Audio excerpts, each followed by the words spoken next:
आज का लगभग अभी से 5-6 दिन के बाद जो है चुनाव होगा और मैं सभी लोगों से अपील भी करना चाहता हूँ कि सभी बढ़ चढ़ के मतदान में हिस्सा ले और मतदान करें, क्योंकि हमारे जिला पूर्णिया में अगर कसौ विधानसभा में सभी लोग अगर बढ़ चढ़ कर चुनाव प्रक्रिया में हिस्सा लेंगे और मतदान का प्रतिशत बढ़ाएंगे तो कहीं न कहीं हमारे क्षेत्र का नाम बिहार और देश में भी रोशन होगा, क्योंकि यहाँ के लोग अगर ज्यादा जागरूक होंगे और लोकतंत्र के महापर्व में हिस्सा लेंगे तो ये हमारे लिए बहुत अच्छी बात है। तो इसी संदर्भ में जो है हम कसबा विधानसभा क्षेत्र के जलालगढ़ प्रखंड के खाताहाट बाजार है। खाताहाट बाजार वही जो लॉकडाउन के समय तेजी से उभरा, ऐसा उभरा कि जलालगढ़ बाजार को भी मात दे दिया, क्योंकि जलालगढ़ बाजार में आपको एक भी मॉल देखने को नहीं मिलेगा, लेकिन वहीं पे बात करेंगे तो खाताहाट बाजार में आपको एक मॉल भी मिलेगा।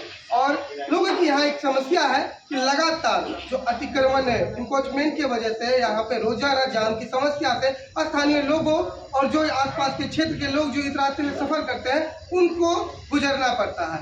कोई अस्थायी समाधान नहीं निकल पा रहा है जाम की समस्या से। और तो और जहाँ तक बात करेंगे कि जात धर्म के मुद्दों से उठ के विकास के मुद्दों पे यहाँ की जनता से बात करेंगे, क्योंकि ऐसा अक्सर होता है कि मेरी जात का भाई है, अगर वो चुनाव लड़ रहा है तो हमारी प्राथमिकता हो जाती है उसे जिताने की। लेकिन हाँ, उससे एक कदम आगे बढ़ के लोगों को जागरूक करेंगे और लोगों से जानेंगे भी उसकी समस्या क्या है उसके क्षेत्र में और किस तरह से वो लोग क्षेत्र में विकास को देख रहे हैं। तो क्या नाम हुआ आपका और किस तरह से आप अपने क्षेत्र की समस्याओं को देख रहे हैं? मेरा नाम मोहम्मद कौन सा जगह है ये? खाताहाट मुख्य बाजार है। इस क्षेत्र से लगातार एक समस्या के बारे में हमें सूचना मिलती रहती है कि जो है अतिक्रमण सड़क पे रास्ता नहीं होने की वजह से, क्योंकि बांध पे यह सड़क है और बांध के साइड में जगह नहीं होने की वजह से जाम एक मुख्य समस्या आ जाती है।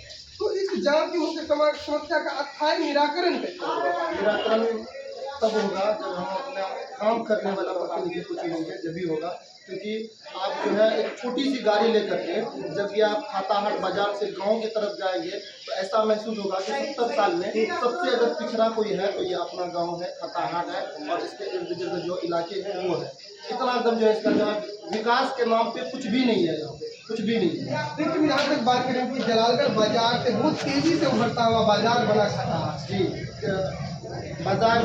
बाजार के उभरने से गांव नहीं उभर जाएंगे ना। मेन जो है हमें शहर तक जोड़ने का कोई इतनी सुविधा है ही नहीं।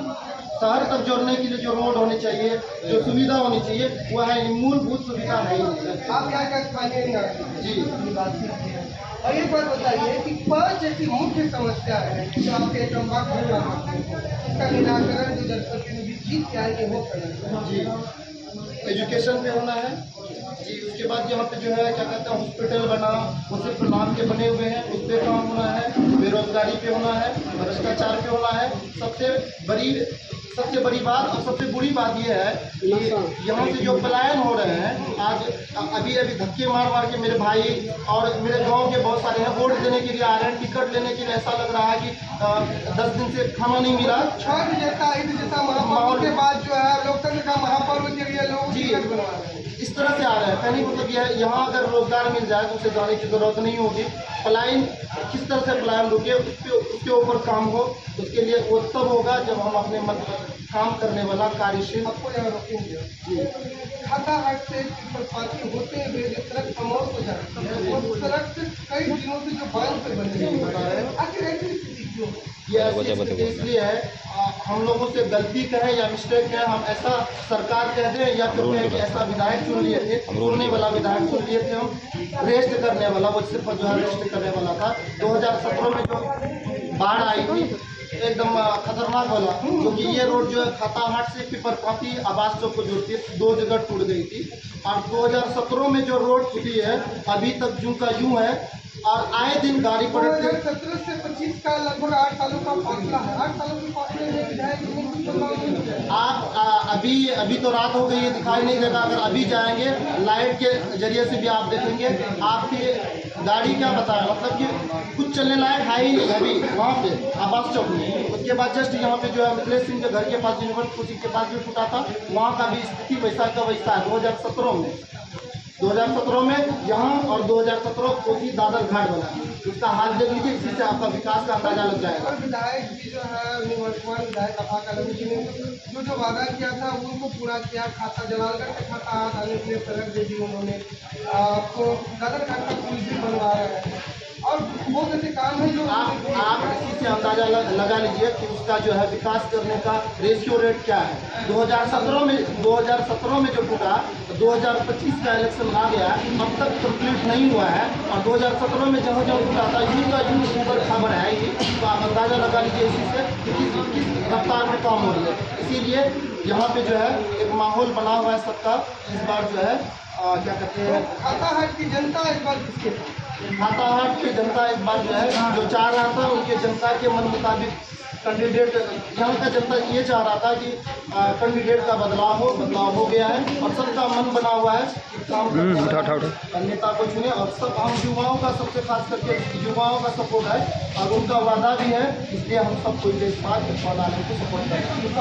अच्छा, एनडीए के लिए प्रत्याशी है बीजेपी लोजपा और गठबंधन के जो है उम्मीदवार है नीतीश जी भी कहते हैं कि जात पात के ऊपर कूद करके राजनीति करना है, विकास की बात करनी है, तो फिर आप लोग इरफान को क्यों चुन रहे हैं, नीतीश जी को क्यों नहीं चुन रहे? इनका भी मैं जवाब दे रहा हूँ। इरफान साहब को इसलिए ये कर रहा हूँ, चुन रहा हूँ, हम लोग खास करके कस्बा विधानसभा से, और हम खास करके कस्बा विधानसभा के सभी नागरिकों को भी ये कहना चाहूँगा कि जाति से उठ करके काम करने वाले चुने।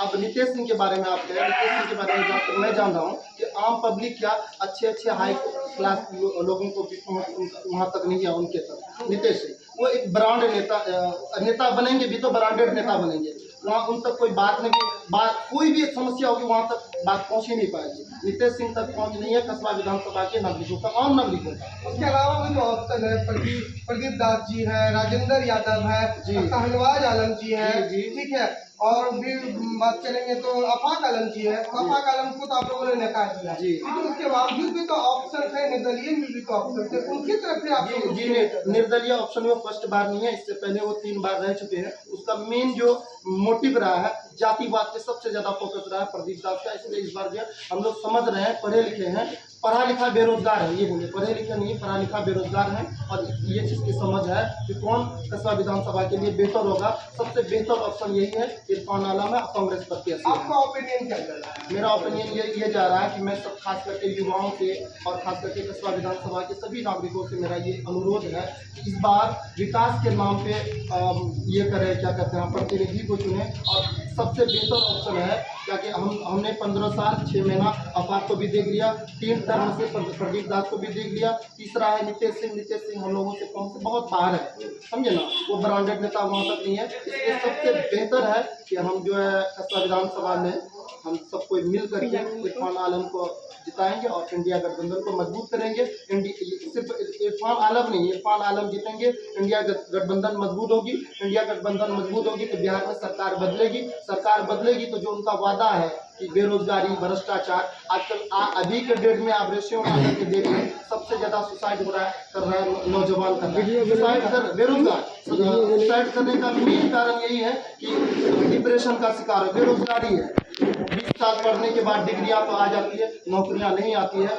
अब वो पढ़ने के बाद क्या करेंगे, कौन सा काम करेंगे? बीजेपी का इस बार का मैनिफेस्टो है कि शिक्षा मुक्त, केजी से लेकर पीजी तक की शिक्षा मुक्त होगी। क्यों पहले शिक्षा मुक्त नहीं है, आज क्या जरूरत होगी कि शिक्षा मुक्त करनी है? क्योंकि उसको सरकार रखनी है, फिर से जुमलेबाजी करनी है, बाद में फिर ये कहना है कि ये क्या कहता है चुनावी मुद्दा था, ये हो करके इससे सिर्फ सरकार बनाने के लिए एनडीए की जो भी बात है वो सिर्फ सरकार बनाने तक है, जमीनी स्तर पे काम नहीं होना है, क्योंकि 15 साल से एनडीए की सरकार है।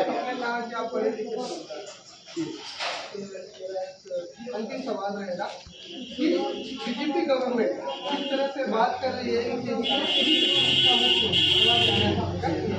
शिक्षा मुक्त होगी, लेकिन इससे पहले वहीं पे छात्राएं जिनको मुफ्त में कहीं से फॉर्म को भरने की इजाजत होती है, लेकिन वहीं जो गरीब तबके के युवक होते हैं, लड़के होते हैं जो पढ़ाई करते हैं, कभी कभी वो फीस उन लड़कों पे भी इतना भारी दबाव डालती है कि वो फील नहीं कर पाते हैं और उन एग्जामों से, उन परिस्थितियों से जो है वंचित हो जाते हैं। इस पे आपकी क्या आ रहा है? आपका अंदर का आपका पर्सनल प्रोसेस क्या है? जी मैं पर्सनल कह रहा हूँ कि मैं 2023 में मैं फॉर्म भरा था बिहार एसएससी का, जिसमें कि 1400